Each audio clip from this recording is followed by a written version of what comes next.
Доброго времени суток всем! Я начинаю свой курс итальянского рисунка. Как вы видите, я приобрела в магазине вот такой вот альбом Palazzo плотностью 200 грамм, 40 листов крафт бумаги для этюдов. Это довольно-таки плотная бумага. Можно рисовать на более тонкой крафт бумаге, но это мне нравится тем, что она плотная и имеет очень интересную текстуру, на которую будет очень хорошо ложиться наши мягкие материалы. Сейчас я расскажу вам, как можно закреплять лист, чтобы приступить к рисованию. Можно рисовать сразу в альбоме, но иногда нам требуется оторвать лист, чтобы нам не мешала толщина альбома, чтобы было более удобно рисовать. Но это уже на ваше усмотрение. Отрываем лист, берем любой планшет. У меня вот такой вот деревянный планшет, еще с тех времен, когда я училась в художественном училище имени Фешина в городе Казань. Берем нашу бумагу, смотрим, где она более такая рыхлая, где более гладкая. Вот эта более рыхлая сторона является лицевой стороной. Способы крепления бывают разные. Листа к поверхности планшета.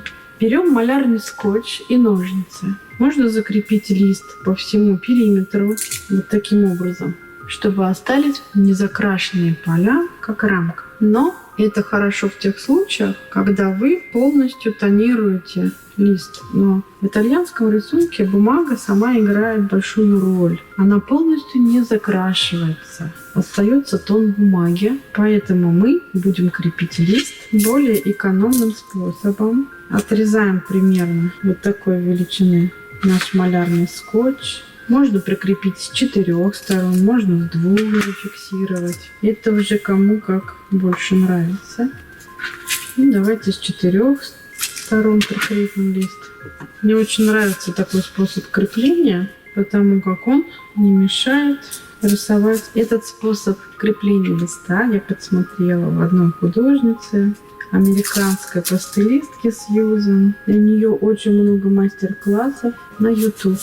Так, лист наш закреплен. Когда рисуешь на камеру, в таком положении планшет сильно искажает пропорции. Поэтому нужно планшет, даже если вы не рисуете на камеру, зафиксировать под определенным углом, который для вас удобен. Для этого мы подставим что-то под планшет, и угол наш зафиксирован. Теперь немного из истории. Итальянский рисунок возник в эпоху Возрождения. Это техника 3 цветов. Причем они могут быть у вас в разном сочетании. Но это всегда черный уголь и белый мел. А также красноватый оттенок, например, сангина. Можно использовать сепию или соус. Как вам больше нравится? Какое вам больше нравится сочетание?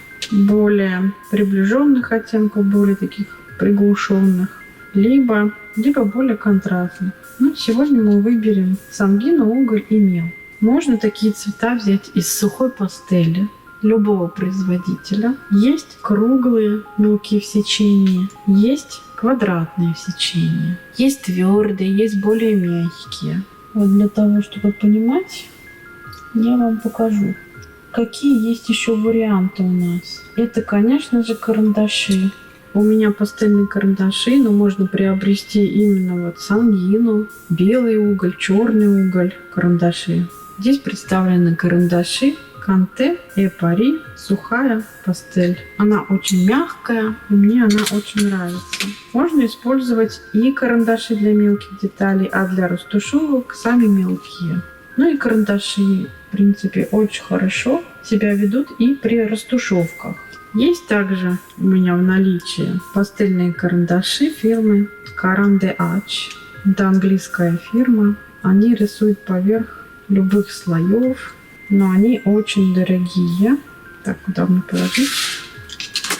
Вот положу сюда, но мне нравится то, что вот их кладешь на поверхность стола, и они не катятся никуда. Если мы положим круглые в сечении карандаши, они у вас могут и упасть куда-то, да, и грифель при этом может растрескаться внутри самого карандаша.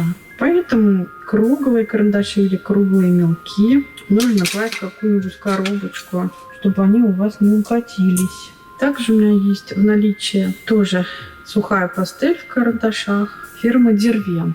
Они тоже отлично себя ведут, но они тоже круглые в сечении. Возможно, нам понадобится какой-то поролончик для затирок. Это у меня от какой-то упаковки кусочек поролончика. Можно покупать специальные такие вот инструменты для затирок. Возможно, вам понадобится клячка. Мягкий ластик для мягких материалов. Он очень хорошо мнется и хорошо в себя вбирает все, что вам нужно выбрать с вашего рисунка.